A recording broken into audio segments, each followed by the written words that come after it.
네, 윤석열 검찰총장의 업무 복귀에 더불어민주당은 성탄절임에도 긴급 회의를 열어서 대책을 논의했습니다. 민주당은 중단 없는 검찰개혁을 결의했는데요. 자세한 내용을 국회 추자기자 연결해서 알아보겠습니다. 백기령 기자.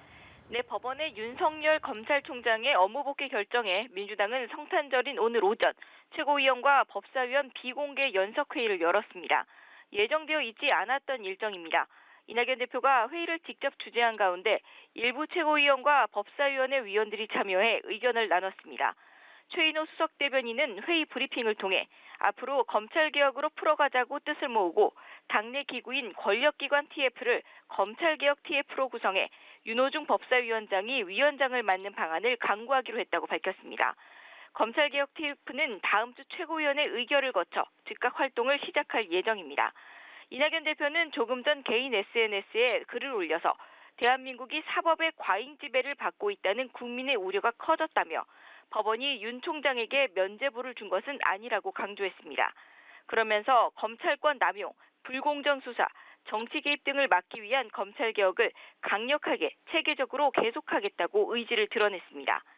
지난 23일에는 조국 전 법무부 장관의 부인 정경심 교수가 실형을 선고받았고 어제는 윤석열 총장의 업무 복귀 결정이 내려지는 등 연달아 법원의 판결로 여권에는 악재가 터진 셈인데요.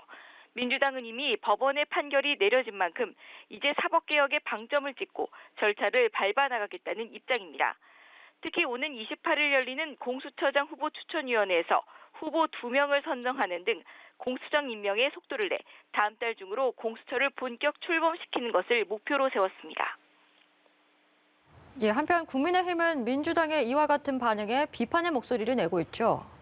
네, 민주당이 법원의 결정에 대해 격앙된 모습을 보이고 있는 가운데 국민의힘은 여권의 태도 변화를 요구하고 나섰습니다. 국민의힘 김종인 비대위원장은 비상식적인 일에 상식적인 판단이 나온 것이라며 민주당의 이상한 반응 또한 헌법체계, 상권 분립에 대한 무지에서 비롯된 것이라고 말했습니다. 국민의힘 주호영 원내대표는 연합뉴스TV와의 통화에서 민주당은 아직도 무엇이 잘못된 건지 모르는 것 같다며 잘못된 줄 알았으면 멈춰야 한다고 주장했습니다. 추미애 법무부 장관 거취를 정조준하는 목소리도 커지는데요. 국민의힘 법사위 위원들은 이번 사태에 대해 사과한 문 대통령을 향해 이미 사의를 표명했다는 무법부 장관의 사표를 즉각 수리하기 바란다고 압박했습니다.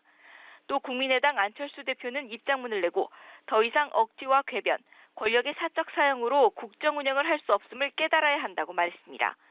민주당을 탈당한 금태섭 전 의원은 이번 결정은 문재인 정부의 독주에 대한 엄중한 경고라며 변창흠 국토부 장관 후보자 지명 철회로 국민 앞에 반성하는 모습을 보이라고 주장했습니다. 지금까지 국회에서 전해드렸습니다.